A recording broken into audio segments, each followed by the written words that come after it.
Here are 3 examples of bionic powers that kids may identify when exploring the things that are important to them and the goals they'd like to achieve. If trying new things is something that's really important to a child, but they're having trouble doing that because of feelings of nervousness or anxiety, and it's really getting in the way, being brave might be the goal that they want to achieve, and that being their bionic power.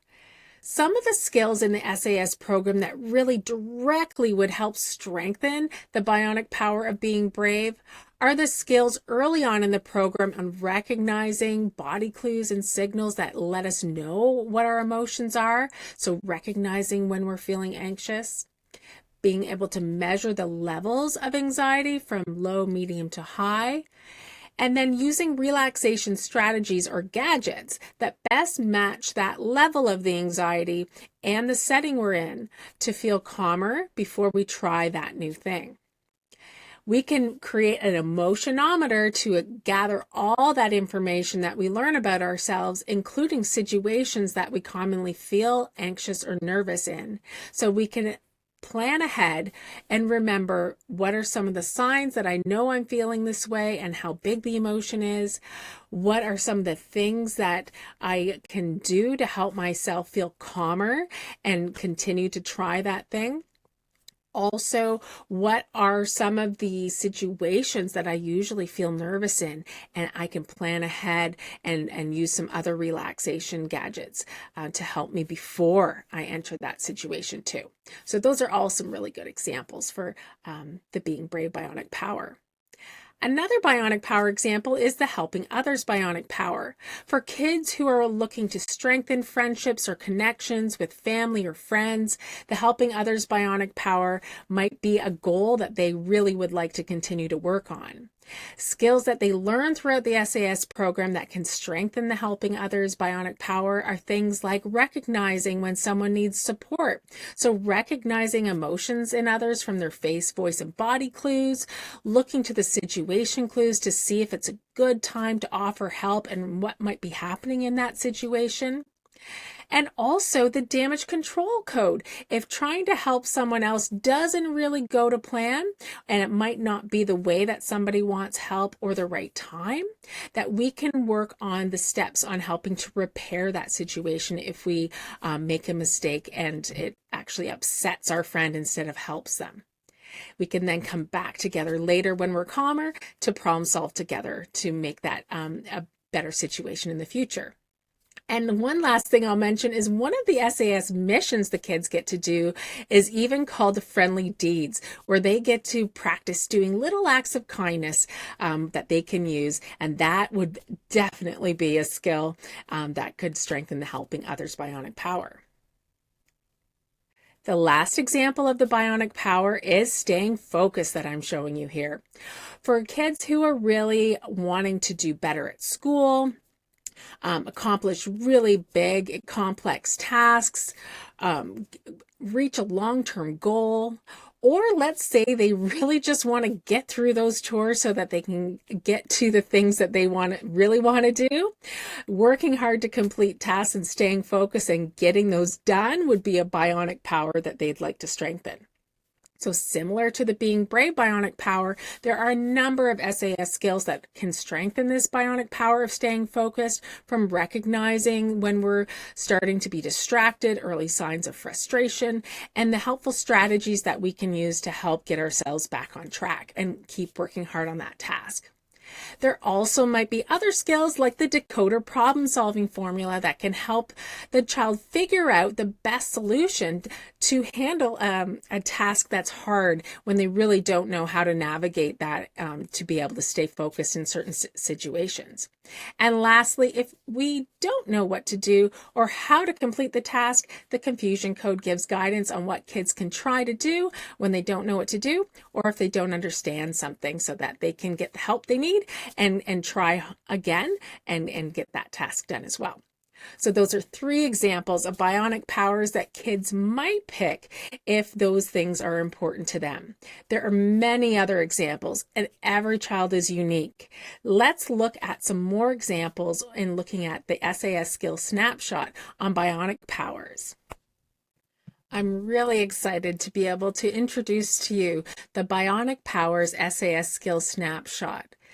Bionic Powers is skill number 1 of 25 skills in the SAS Small Group program. I'm going to zoom in on different spots on this snapshot to walk you through what bionic powers are and what are some of the examples and situations when kids will use these skills in real life, using the junior detective from the SAS Small Group program as he walks us through how he's used bionic powers at home, school, and when he's out. All right, let's zoom in. Before we jump into the real-life examples of bionic powers, let's remember what they are. The junior detective sometimes struggles to express what's important to him and what he wants to achieve, like many kids. And thanks to the SAS group, he learned to identify and communicate his goals and values, which are his bionic powers. And setting these meaningful goals that he has done, he's been able to identify and use his strengths and develop new skills that will support him in strengthening his bionic powers and achieving his goals. Now that we recapped what bionic powers are, let's go and look at some examples. Let's get to know the junior detective, a cadet in the Secret Agent Society, a little bit better and learn about how he's used bionic powers at home and school and when he goes out.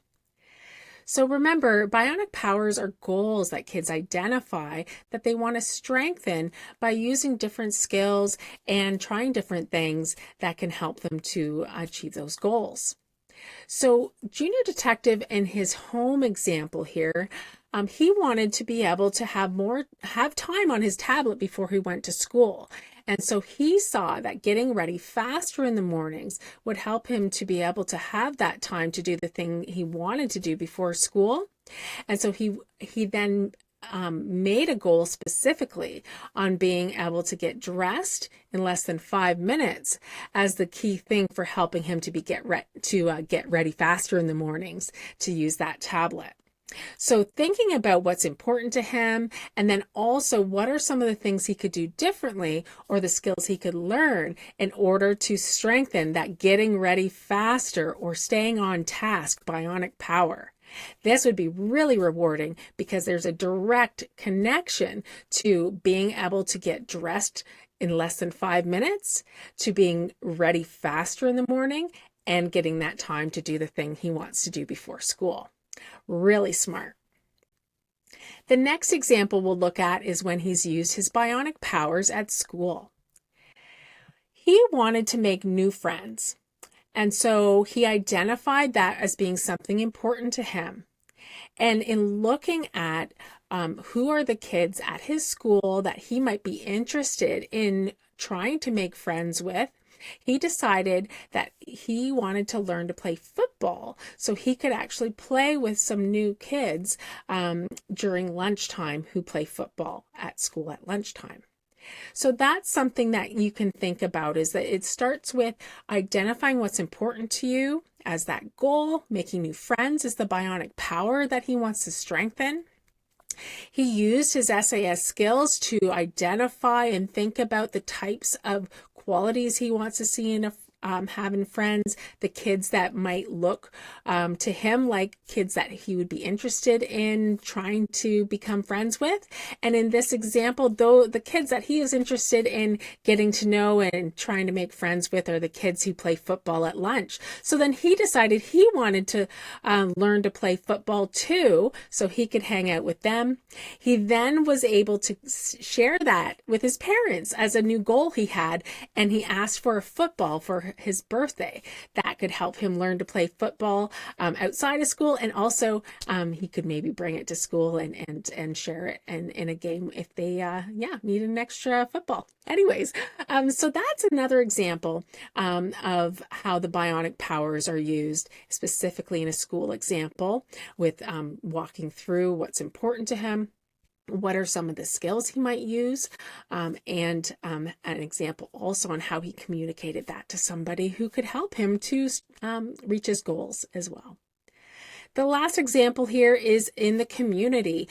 Junior Detective loves his drama club, but he was too scared to join the end of year show. So he told his drama coach about his being brave bionic power, and then she was able to help him to tackle that fear and to strengthen his being brave bionic power. By doing that, he now loves the shows too. Let's think about that for a moment. It was really important to the junior detective that not only he's a part of that drama club, but he's also part of the end of year show, which is a really big deal when you're in a club like that. He identified that being scared was something that was holding him back.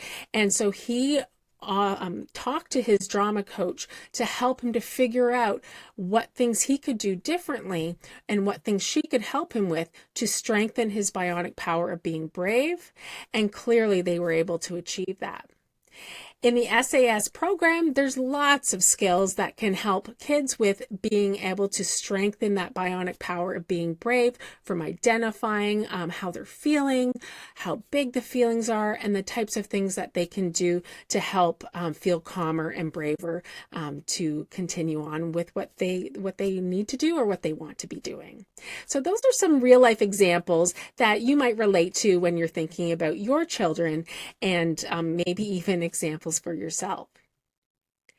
Now, the last thing I'll mention on this snapshot about bionic powers is connecting it to how these skills that we learn when we're younger prepare us for situations when we're older. So when the junior detective is older, the skill of being able to identify goals and values and communicate that to others could help him in the following situations.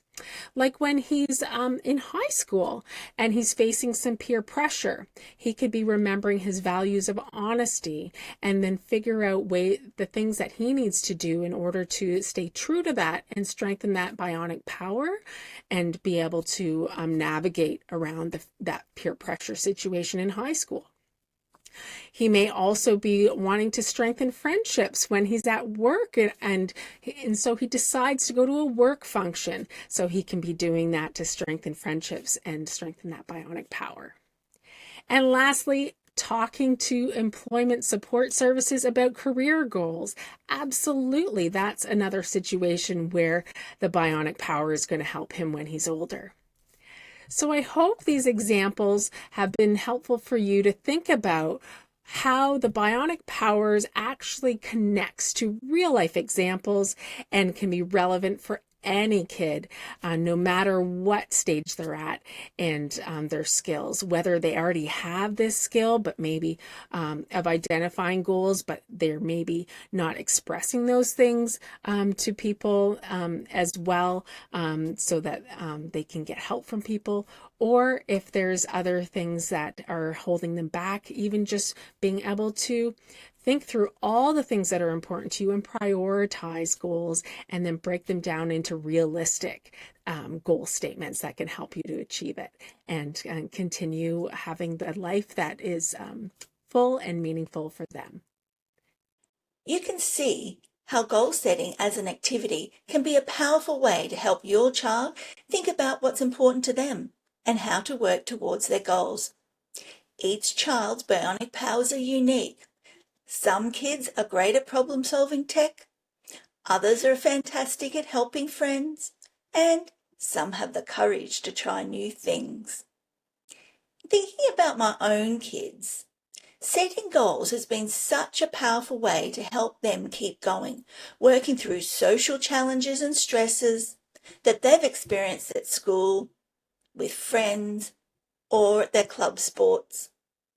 And just like my own kids, learning goal setting for identifying his bionic powers prepares Junior Detective for future situations like high school, post-secondary school, the workplace, and beyond.